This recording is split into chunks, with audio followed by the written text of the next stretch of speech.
Hello bachcho, let's read out the questions. Question says a body of weight 72 newtons moves from the surface of earth to height of half of the radius of earth. Then the gravitational force exerted on it will be. So यहाँ पर question में हम बोला जा रहा है कि let's suppose कि इस तरीके से अर्थ होगा, ठीक है। अब अर्थ का रेडियस कितना होता है, कैपिटल ऑफ आर की इक्वल। सो अर्थ की सरफेस से एट सम हाइट, ठीक है, हम बॉडी को ले जा रहे हैं, उस हाइट को हम मान लेते हैं एच की इक्वल। तो बॉडी का वेट जो है तो from the surface of earth at a height of half of the radius, यानी कि हाइट r/2 की इक्वल होगा। वहां पर ग्रेविटेशनल फोर्स कितना एग्जैक्ट हो रहा होगा वो हमें फाइंड करना है। साथ ही साथ हमें इस अर्थ सरफेस पर जो वेट ऑफ द बॉडी है वो दे रखा है W इज टू 72 न्यूटन्स की इक्वल। तो चलिए स्टार्ट करते हैं हम सॉल्यूशन से, but before of its let's talk about the key concept which we are going to use here for this question.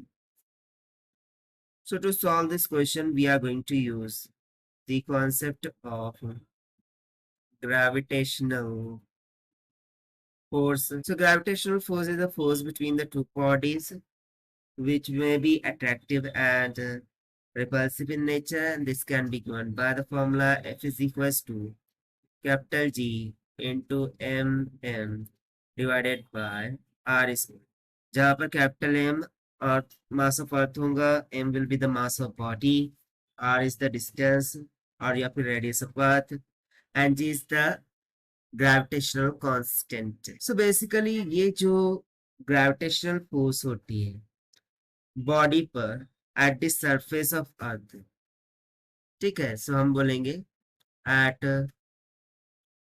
surface of earth this gravitational force must be equals to the weight of body, that is why this will become Gmm divided by r square is equals to weight of earth क्या होगा m into g, which is given to us 72 newtons. Now if we say at height h is equals to r/2, जो new gravitational force होगी that must be equals to f dash, और ये किसकी equal होगी, new wait mg dash की, and this will be equals to Gmm divided by, now the distance will become r plus h का whole square.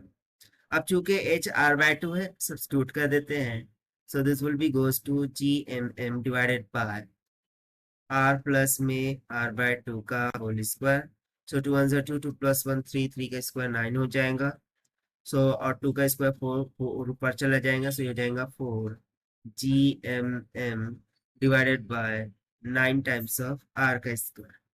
सो ये new gravitational force होंगी on the height h। सो यदि मैं इस gravitational force को initial gravitational force से equate कर दूं, हम यहाँ पर f dash के फॉर्मूले में यूज करेंगे। सो f dash is equals to capital G capital M into small m divided by r का square multiply by 4/9। So basically Gmm by r square, ये तो वेट था at the surface of earth जो कि 72 Newton की equal है।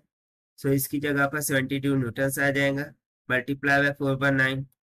अब 9 से यदि मैं इसको डिवाइड कर दूं तो f dash will comes out equals to 32 newtons, and therefore this is going to be the required answer of this question. So यहाँ पर हमें पूछा क्या था, then gravitational force exerted on it will be 32 newtons. So according to your option B is correct. So this is the required solution. I hope you understand it well. Best of luck. Thank you.